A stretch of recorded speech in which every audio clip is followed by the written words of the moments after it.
مشاهدينا الكرام، مرحبا بكم في هذه الإطلالة الجديدة واللي من خلالها غنتحدثوا على مستجدات اللاعبين المغاربة الممارسين في الدوريات الأوروبية. قبل ما نبدا الفيديو غادي نطلب منكم فقط تفعيل الجرس والاشتراك والبارطاج. إذا أقيمت في نهاية الأسبوع المنصرم الدوريات في مختلف الدول الأوروبية، وكان اللي عرفت حضور وأداء متميز لبعض اللاعبين المغاربة. فأول لاعب غنبداو به فهو حكيم زياش. حكيم زياش بعد المسلسل ديال عدم الانتقال ديالو لفريق باريس سان جيرمان، فالمدير الرياضي ديال فريق باريس سان جيرمان خرج وادلى بواحد التصريح باش يوضح اسباب عدم تعاقد الفريق مع حكيم زياش. فالمدير الرياضي ديال فريق باريس سان جيرمان قال بالحرف ان الامور كانت غاديه في الاتجاه الصحيح، لا بالنسبه لباريس سان جيرمان ولا بالنسبه للاعب حكيم زياش، وأن اللاعب حضر لفرنسا من أجل إجراء الفحص الطبي إلا أنه في الساعات الأخيرة كان هناك واحد التلكؤ ديال فريق تشيلسي اللي تأخر في الدفع بالوثائق ديال اللاعب، الشيء اللي جعل صفقة انتقال حكيم زياش إلى باريس سان جيرمان الفرنسي ما تمش في الأجل المحددة. هذا فقط كالتوضيح. فحكيم زياش لعب المقابله الاخيره ديال الفريق ديالو تشيلسي مع فولهام، لعب 60 دقيقه، كان قدم واحد الاداء لا باس به في هذه المقابله، وتم التغيير ديالو كما قلت في الدقيقه 60. الان غادي نمروا للاعب اخر اللي كيمارس في الدرجه الثانيه في الدوري الانجليزي، واكيد بانكم كلكم عرفتوا على من بغيت نتحدث. فبالنسبه للاعب انس الزروري، فانس الزروري كيستمر في التوهج ديالو مع الفريق ديالو بيرلي، اللي انتصر في المقابله ديالو مع نورويتش سيتي ب3-0. انس الزروري لعب 90 دقيقه في هذه المقابله هذه، وسجل إصابة في الدقيقة 8 ونال التنقيط ديال 8.6. فبالنسبة لأنس الزروري هذه السنة مع الفريق ديالو فهو لعب 27 مقابلة وسجل 12 هدف وأعطى 3 ديال التمريرات حاسمة. إذا نتمنوا أن هذا اللاعب يستمر في هذا العطاء ديالو، الشيء الأكيد اللي غيخليه بأنه يكون تحت أنظار العديد من الفرق الأوروبية. الآن فالفريق ديالو كيحتل المرتبة الأولى بالنسبة للدوري الإنجليزي الدرجة الثانية، وغاديين بواحد الفارق مريح، ويمكن لهم السنة الجاية إن شاء الله يصعدوا الدوري الإنجليزي الممتاز. الآن غنمشيو للعميد المنتخب الوطني المغربي اللاعب رومان سايس. فرومان سايس لعب كأساسي في مقابلة ديال الفريق ديالو بسيكتاس أمام سيلفا سبور. غنم سايس في هذه المقابلة نال التنقيط ديال 5.9، دائم الحضور مع الفريق ديالو في الخمس المقابلات الأخيرة، بحيث أنه لعب كأساسي في 4 المقابلات ديال البطولة ومقابلة واحدة في الكأس.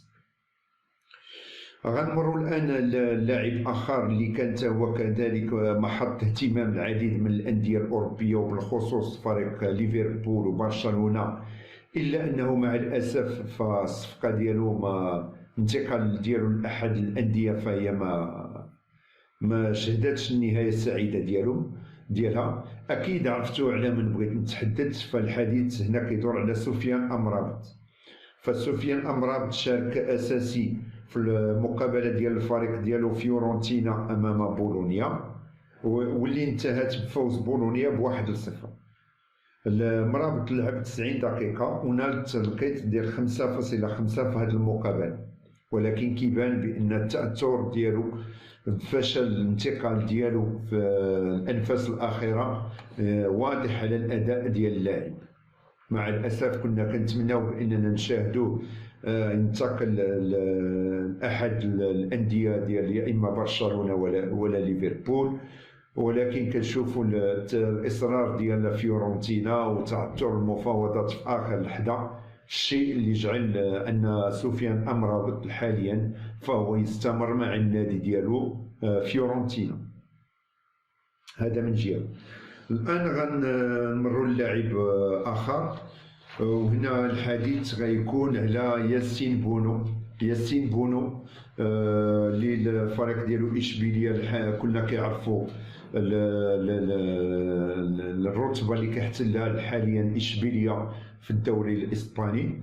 فياسين بونو لعب كاساسي في المقابله ديال الفريق ديالو اشبيليه ضد برشلونه، واللي انتهت بانتصار برشلونه ب3-0.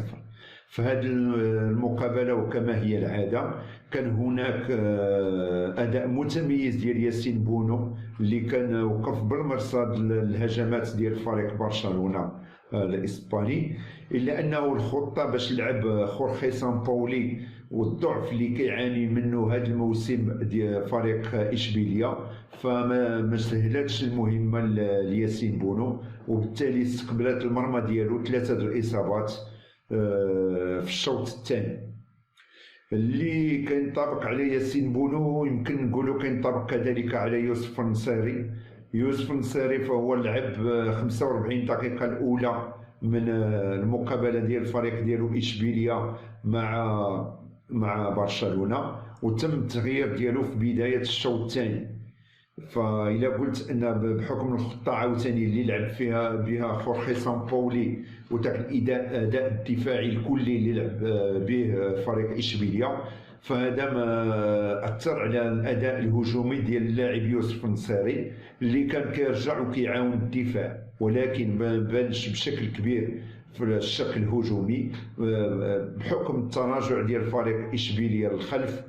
وحنا شفنا النتيجه في الاخير ديال هذه المقابله كيف كانت. اذا يوسف النصيري في هذه المقابله فهو نال تنقيط ديال 5.3. الان غنمروا للاعب اخر، والامر كيخص اللاعب جواد لياميق. جواد لياميق اللي خاد مع الفريق ديالو بلد الوليد، اللي عاد مع الفريق ديالو بلد الوليد عفوا بانتصار ثمين من ملعب ريال سوسيداد ب1-0. فجواد لياميق في هذه المقابله هذه دخل حتى الدقيقه 84 في الانفاس الاخيره ديال المقابله، ونال التنقيط ديال 5.3.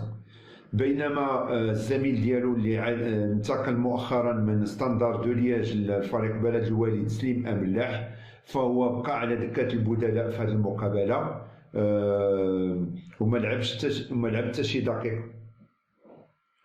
الان غننتقل للاعب اخر اللي كذلك كيمارس بالدوري الاسباني، والامر يخص اللاعب عبد الصمد الزلزولي اللي شارك كأساسي في المقابلة ديال الفريق ديالو أوساسونا أمام إسبانيول اللي انتهت بالتعادل 1-1.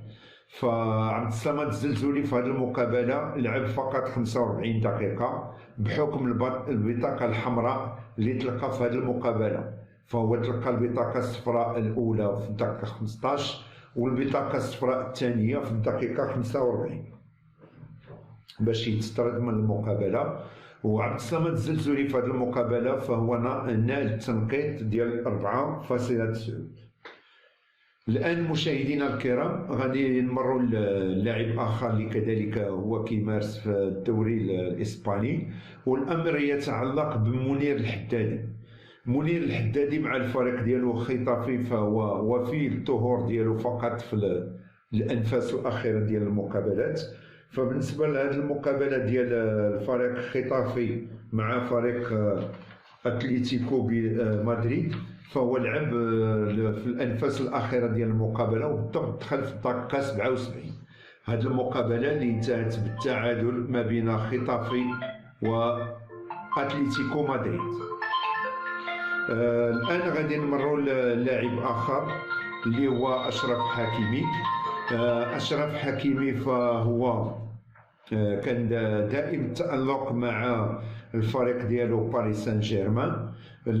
فأشرف حكيمي لعب هذه المقابلة كأساسي في المقابلة ديال تولوز اللي انتهت بانتصار فريق باريس سان جيرمان ب2-1. أشرف حكيمي كان وراء الهدف الأول اللي سجلوه في الدقيقة 38، وكذلك وراء التمريرة الحاسمة الثانية ديال الهدف اللي سجلوه ليونيل ميسي. وبالنسبة لهذه المقابلة فأشرف حكيمي نال تنقيط ديال 9.7 وكان من أحسن اللاعبين في هذه المقابلة. الآن غنمروا للاعب آخر اللي انتقل حديثا لفريق مارسيل، والأمر كيتعلق بعز الدين أوناحي. عز الدين أوناحي شارك في الدقائق الأخيرة في مقابلة مارسيل ونيس واللي انتهت بهزيمة مارسيل 3-1 أمام فريق نيس. فأوناحي دخل في الدقائق الأخيرة ديال المقابلة في الدقيقة 84 ونال تنقيط ديال 4.7. إذا هذه مشاهدينا الكرام إجماليا الأداء ديال اللاعبين المغاربة، بعض اللاعبين المغاربة الممارسين في الدوريات الأوروبية. كنشوفوا بأن المجمل اللاعبين تقريبا كان عندهم حضور متميز، كاين اللي بدا كأساسي، كاين اللي يدخل في الأنفاس الأخيرة. فهذا إجمالا آخر مستجدات بالنسبة لهاد اللاعبين هذا. نتمنى أن المحتوى ديال هذا الفيديو يكون راكم. كما هي العادة مشاهدينا الكرام، ما تبخلوش علينا بالبارطاج والاشتراك والدعم، وكنشكر جزيلا الناس اللي كيدعموا هذه القناة، فبالفضل ديالهم هذه القناة يمكن لها تزيد الأمام. إذا كان معكم عمر الغياتي من قناة عمر سبور، وإلى فيديو لاحق إن شاء الله.